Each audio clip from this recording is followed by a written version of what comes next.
بسم اللہ الرحمن الرحیم السلام علیکم ورحمۃ اللہ وبرکاتہ۔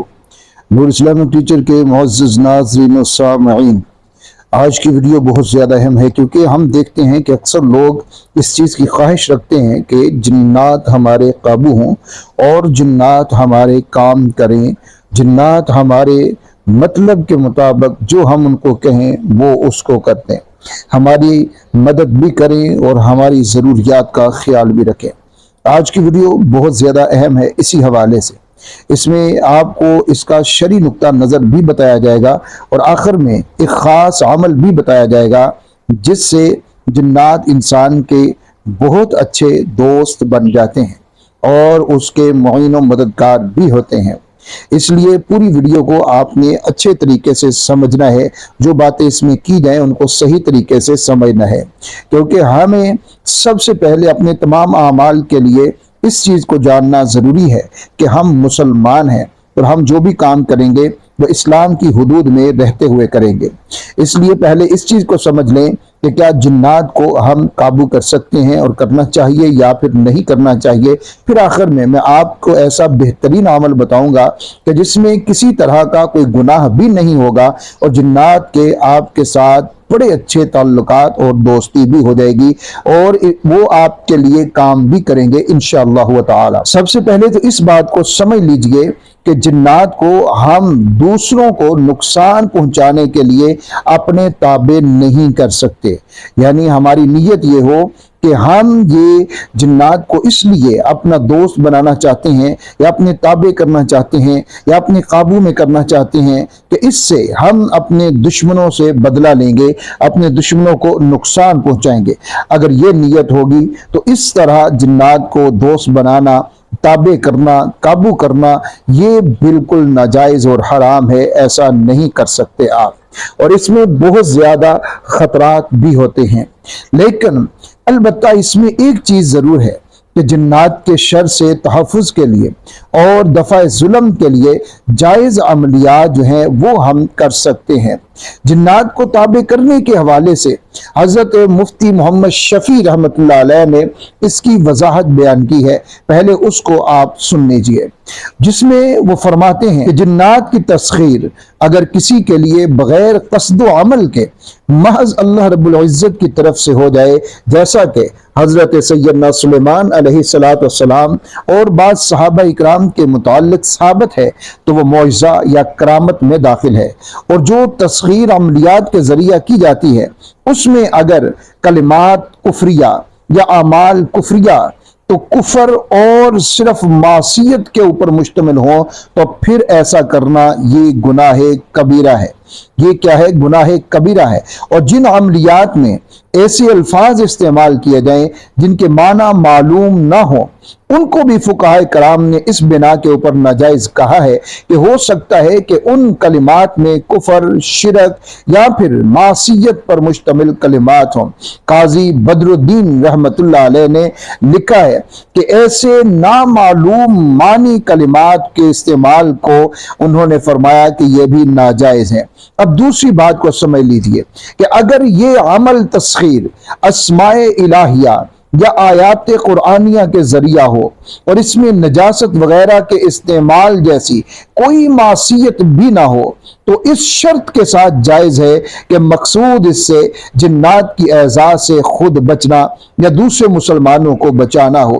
یعنی دفع مضرت مقصود ہو، اس کے لیے یہ جائز ہے۔ اس میں اس چیز کو سمجھ لینا آپ کے لیے ضروری ہے کہ اگر ہم جنات کو اس عمل سے، اس نیت سے اگر ہم تسخیر کرنے کی کوشش کریں کہ ان سے ہم اپنے حرام حلال ہر طرح کے کام کروائیں گے یا پھر ان سے ہم لوگوں کو نقصان پہنچائیں گے، بدلے لیں گے، جو ہماری بات نہیں مانے گا اس کے اوپر ہم ان کو مسلط کر دیں گے، تو ایسی صورت یا ایسی نیت کے ساتھ ان کو اپنے قابو میں کرنا یہ بالکل حرام، ناجائز، گناہ کبیرہ ہے۔ لیکن اگر اچھے اعمال کے ساتھ اسماء الہیہ کے ساتھ، آیات قرآنیہ کے ساتھ اگر کوئی تسخیر حاصل ہو جاتی ہے اور پھر نیت مقصود یہی ہو کہ ہم ان کو کہیں غلط استعمال نہیں کریں گے بلکہ ان کی اعزاز سے بچنے کے لیے، مسلمانوں کو فائدہ پہنچانے کے لیے، تو پھر یہ جائز اور درست ہے، ایسا ہو سکتا ہے۔ لیکن ان کو غلام بہرحال نہیں بنایا جا سکتا،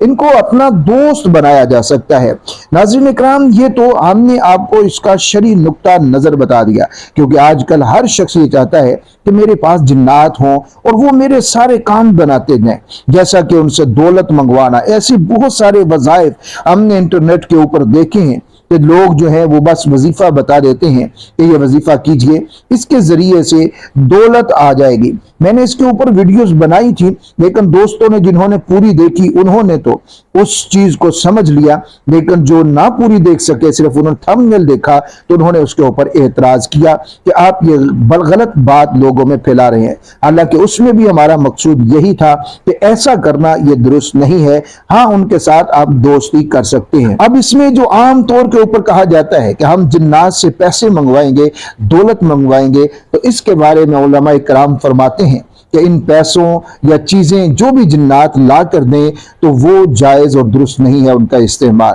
اس کی وجہ یہ ہے کہ جنات جو ہے بعض دفعہ وہی پیسہ لے کر آ جاتے ہیں جو ہم نے خرچ کیا ہوتا ہے، ہم نے جہاں خرچ کیا وہ وہیں سے اس کو اٹھا کر پھر لے آتے ہیں، تو ایسا کرنا یہ بالکل ناجائز اور حرام ہے، یہ جائز نہیں ہے۔ اور دوسرا یہ ہے کہ ہو سکتا ہے کہ وہ جنات کسی دوسرے کا پیسہ بغیر اس کی اجازت کے ہی اٹھا کر لے کے آئیں گے، تو یہ بھی چوری ہے، اور چوری کے پیسے کو استعمال کرنا یہ بھی حرام ہے۔ اور تیسرا اس کے اندر امکان یہ ہے کہ جنات اپنے پاس سے لے کر آئیں، اور اگر اپنے پاس سے ہی لے کر آئیں گے تو ظاہر ہے اگر کسی نے ان کو قابو میں کر رکھا ہے تو وہ اپنی خوشی سے نہیں لے کر آئیں گے، وہ عمل کی وجہ سے مجبور ہو کر لائیں گے، تو اس وجہ سے بھی یہ حرام ہے۔ تو اس لیے ایسا عمل کوئی بھی نہیں کرنا کہ جس میں جنات کو مجبور کر کے ان سے پیسہ حاصل کیا جائے۔ ہاں، ہم ایسا عمل کریں کہ وہ ہمارے دوست بن جائیں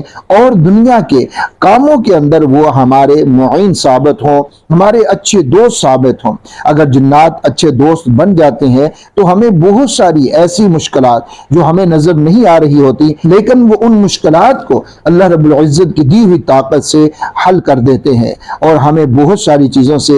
بچا لیتے ہیں جو کہ ہمیں نظر نہیں آ رہا ہوتا، لیکن ان کو وہ چیزیں محسوس ہو رہی ہوتی ہیں، تو وہ ہمارے جس طرح ایک باڈی گارڈ ہوتا ہے اس طرح وہ ہمارے لیے ایک باڈی گارڈ کا بھی کام کرتے ہیں۔ اور بہت ساری ایسی آفتیں جو جنات کی طرف سے، شیاطین کی طرف سے آنی ہوتی ہیں، تو ان کے آگے بھی وہ ہمارے محافظ بن جاتے ہیں، نگہبان بن جاتے ہیں۔ جیسے کہ اللہ رب العزت کے پیارے پیغمبر صلی اللہ علیہ وآلہ وسلم نے ہمیں بتایا ہے کہ اگر ہم رات کو آیت الکرسی پڑھ لیتے ہیں تو اللہ رب العزت کی طرف سے ایک نگہبان فرشتہ آ جاتا ہے جو اس آیت الکرسی پڑھنے والے کی پوری رات حفاظت کرتا رہتا ہے۔ تو اس لیے کہ وہ چیزیں دیکھ رہے ہوتے ہیں جو ہم نہیں دیکھ رہے ہوتے۔ آپ نے جو عمل کرنا ہے، یہ پاکستان کے ایک بہت بڑے عالم اور مفتی حضرت مولانا مفتی زروری خان رحمۃ اللہ علیہ، یہ ان کا بتایا ہوا عمل ہے، اور اس کے پیچھے بھی یہ حدیث مبارکہ موجود ہے کہ اس کو پڑھنے سے حفاظت والا فرشتہ آ جاتا ہے۔ حضرت مفتی صاحب فرماتے ہیں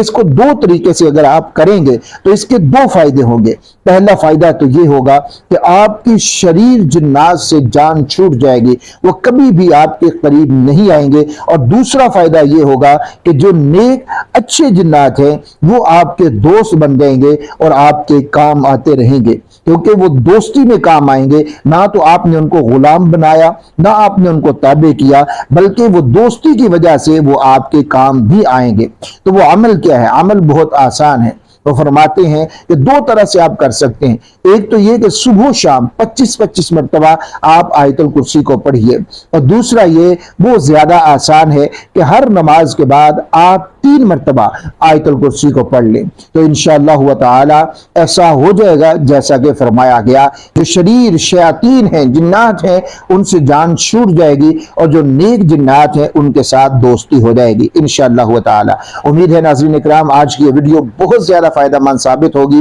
اور جنات سے دولت پیسے منگوانے کے لحاظ سے جو شکوک و شبہات ہیں وہ ہم نے آپ کے سامنے رکھ دیے، اور مفتیان اعظام کی جو رائے ہے اس کے مطابق ہم نے آپ کو تمام چیزیں بتا دی ہیں۔ اللہ رب العزت ہم سب کی ضروریات کو اپنے غیب کے خزانوں سے پورا فرمائے اور ہمیں ہر ظالم کے ظلم شریر کے شر سے ہمیشہ محفوظ رکھے، آمین یا رب العالمین۔